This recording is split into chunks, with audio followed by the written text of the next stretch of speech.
បាទជម្រាបសួរបងប្អូនប្រជាកសិករទាំងអស់បាទថ្ងៃនេះខ្ញុំបានចុះមកចំការមួយកន្លែងគឺនៅស្រុកតាំងគោកខេត្តកំពង់ធំដែលជាចំការរបស់លោកពូបាទជម្រាបសួរលោកពូបាទលោកពូជួយណែនាំឈ្មោះនឹងទីតាំងតិចមកបាទខ្ញុំនៅ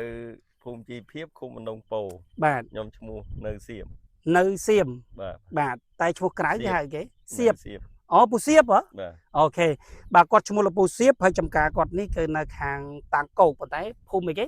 ភូមិជីវភាព ភូមិជីវភាពបាទបងប្អូនអាចមកដល់ចំការរបស់គាត់ផ្ទាល់បានសម្រាប់បងប្អូនដែលនៅខេត្តកំពង់ធំឬមួយក៏តែនេះគឺនៅជាប់ព្រំប្រទល់កំពង់ចាមបាទហើយនេះគឺជាលទ្ធផលដែលលោកពូសៀបហ្នឹងគាត់បានប្រើប្រាស់ជាមួយនឹង Specinet របស់យើងគឺជាប្រភេទថ្នាំស្មៅយកជើងដំឡូងអញ្ចឹងពេលដែលប្រើគឺវាងាប់ស្អាតបាទងាប់ស្អាតឃើញទេបងប្អូនឃើញទេងាប់ស្អាតហ្មងមួយសប្តាហ៍ផុយបាទមួយសប្តាហ៍ផុយបាទលោកពូប្រាប់ហើយលោកពូបាញ់បានមកទឹកអានេះបាទមួយសប្តាហ៍ពេលដែលបាញ់គឺពូបាញ់យ៉ាងម៉េចដាក់ចេះតាមបាញ់យកមកខាងម្ដងមកជាងម្ដងមកចាហាងមកខៀងមកចាហាងរងហើយពេលបាញ់មានប៉ះដលងខ្លះហ៎ពូប៉ះដែរប៉ុន្តែអត់អន់ទេអត់មានអត់មានអីទេបាទគឺតិចតួចបន្តិចដែលអន់ត្រូវហ៎កន្លែងណាធានាវារៀងខ្វែបន្តិចចុងតាណាទូលអត់អីអញ្ចឹងបាទកន្លែងណាលើកលែងដើមវារៀងងាកចូលមកយើងបាញ់បុកខ្លាំងរៀងអន់បន្តិចទៅបាទតែកន្លែងភាគច្រើនគឺអត់សូវអន់ត្រូវហ៎បាទងាប់កម្រិតនៃការងាប់ពូគិតថាយ៉ាងណាដែរពូនេះងាប់ល្អអត់ជំរើសស្មៅស្មៅស្លឹកធំក៏ងាប់ស្លឹកស្រួយក៏ងាប់ប្រភេទវល្លិមិនដែរពូងាប់ទាំងអស់ទៀតអូហូញាក់សាច់នេះគឺសម្ដីប៉ិតរបស់លោកពូណាបាទដែលគាត់បានប្រើប្រាស់ជាមួយនឹង Specinet របស់យើងពូចុះមួយទៀតពេលបាញ់នឹងក្លិនខ្លាំងហ៎ឈួលហ៎អត់មានក្លិនអត់ឈួលទេបាទនេះគឺសម្ដីប៉ិតតែម្ដងដែលគាត់បានប្រើប្រាស់ចំការលោកពូប្រហែលហាត់នៅតំបន់នេះ5ហាត់ខាងនេះ5ហាត់មួយដុំនេះ5ហាត់បាទហើយមានខាងនោះទៀតខាងនោះ5ទៀត10ប៉ុន្តែធ្វើជាក់ស្ដែងមួយឆ្នាំពេញប៉ុន្មានទាំងអស់ខ្ញុំដាំដលង22ហាត់ចំពោះតែដលង22ហាត់តាហើយមានដំណាំផ្សេងទៀតលេឡំអាឡឹក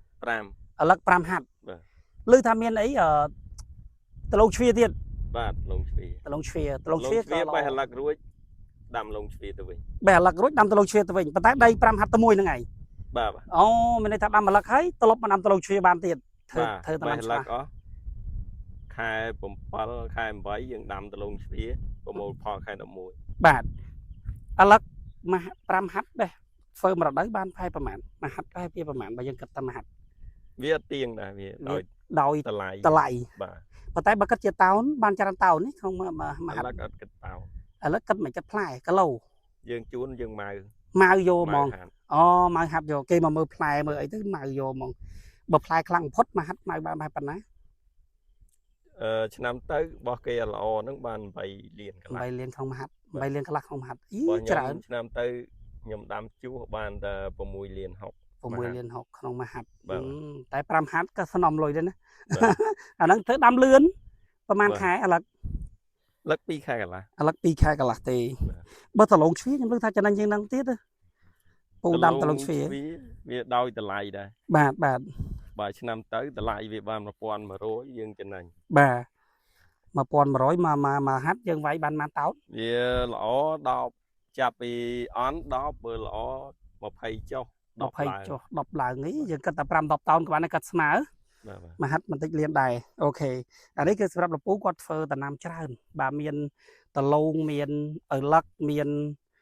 ដលងជ្វាហើយមានចន្ទទីដែរពូណាបាទមានចន្ទទីដែរឥឡូវនេះមកមើលខាងនេះវិញម្ដងនេះឃើញទេបាទជាមួយស៊ីណេតឥឡូវត្រឡប់មកស៊ីណេតយើងវិញបន្តិចនេះហ៎ងាប់ស្អាតណាស់លោកពូពេញចិត្តហ្មងបាទខាងនោះលោកពូបាញ់របស់គេដែរបាញ់មុនហ្នឹងបាញ់របស់គេមុនរបស់យើងចូលស្តុកលោកពូបាញ់របស់គេ5ហាត់នោះបាញ់ងាប់ដែរប៉ុន្តែកន្លែងណាក្រាស់ចេះវានៅគុលអូនៅគុលហ្នឹងនៅខៀវមែនពូបាទនៅខៀវមកអូ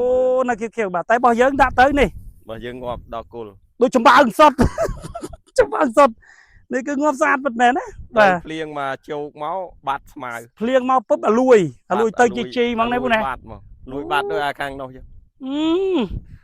ធម្មតានេះឲ្យបែរមកនេះចាប់ខាងនេះតិចបើខាងខ្ញុំសូមចាប់ខាងនេះតិចនេះ